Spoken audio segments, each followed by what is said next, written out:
My name is Pete Newman. I'm a Science Engineering Challenge team leader, and under my purview is activity development.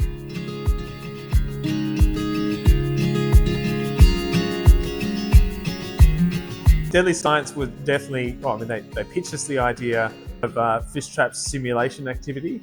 It was going to put students in situations where they're having to think through basically what the First Nations people would have had, which is, there's an interesting rock formation here that at certain times of the tide seems to trap fish, makes it easy to find. I wonder if we can make that happen. The fish trap activity is an ideal entry point to introduce the concept of First Nations engineering survey. It demonstrates how traditional knowledge systems skillfully manipulated the landscape and the water flow of rivers and tides to create sustainable long-term solutions. This reflects a deep and sophisticated understanding of the environment, comparable in many ways to the intentions of modern scientific approaches, and this is the challenge presented to students. So it's exactly that kind of exploratory, low-stakes activity that can build the complexity that we like to see. So we knew immediately we're onto something really good. We knew we needed some way of having water flow, so that'll be, I guess, marbles, but the marbles should be the fish.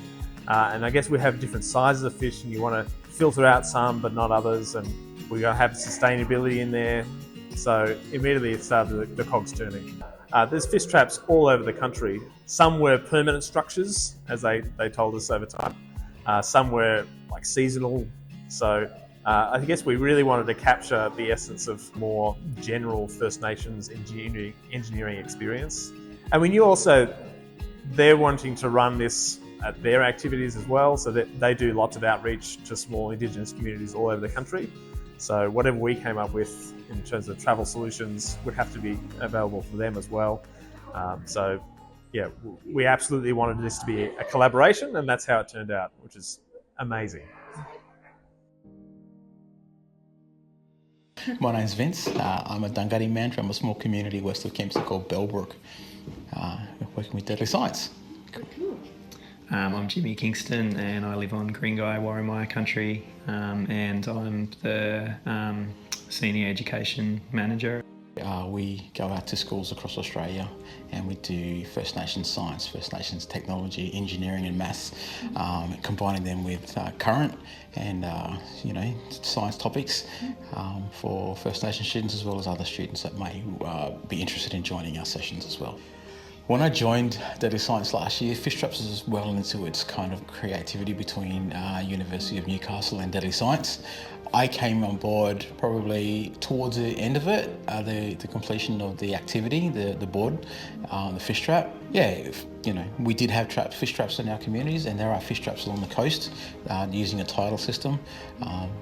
But it was quite easy to get involved in the activity.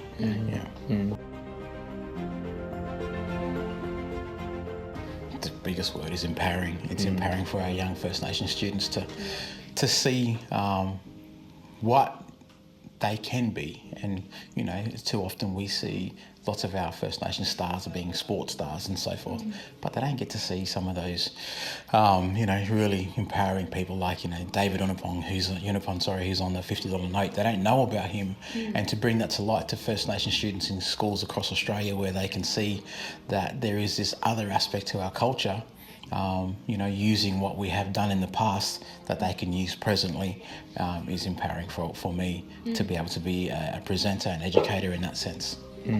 Yeah, I second that. I just think that also for First Nation students to see that they can be the ones that help solve problems and challenges that we face, that there's 65,000 years worth of knowledge there that can be tapped into, and that it's a source of pride, but it's also a huge source of innovation and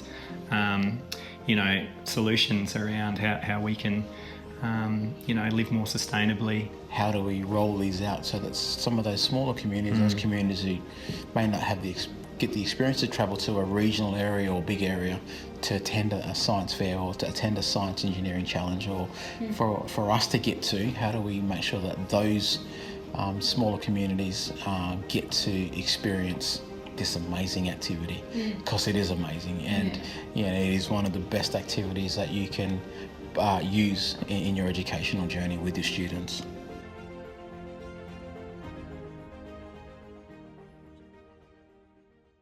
So pretty quickly we realised we needed some sort of sloped surface that we were going to have to reverse to get the tide to change direction. So that was fairly straightforward. It was just going to be a plank of wood with something to stop the marbles falling off. But the longest part was actually just settling on the specifics of the kinds of rocks that we'd use. We thought immediately, well, maybe we use actual rocks, but then maybe that means that some students have an easier time than others. So we quickly settled on, well, we're going to 3D print them. So scouring the internet to find some models of rocks. The branches came from an interesting branch I saw in the front of the Sydney Morning Herald. It had smashed someone's windscreen. We were like, actually, that's the perfect kind of size. And so that one has two different orientations, one to let small and medium marbles through, one to just let small marbles through. So that felt right. So it's a lot of rapid prototyping, so using that 3D printing to quickly get something on the ground. Yep, so I guess we have a document that we use called the 11 layers of Swiss cheese that you have to thread to get an activity off the ground. So we're looking at, is it low cost? Because we're going to have to build probably 50 of them. We need to be travel worthy. It needs to be okay being in hot weather. We've got to have it so that you can have it simple enough that a Rotarian can pick it up with 5 minutes to spare and run it for a group of 32 students, but something that's flexible enough that you can start to introduce more complexity for like state finals, national finals. Daily when we're on events, I love seeing students' interactions with it. I love seeing those who are very strategic and will have precise precise designs that they've specially engineered and done a serious amount of testing. And I also love the ones who just kind of chuck the rocks on the board and see what happens. It's a crowd favourite for a reason, and teachers love it, and we love that it's brought joy and a First Nations perspective to STEM that maybe students haven't seen before.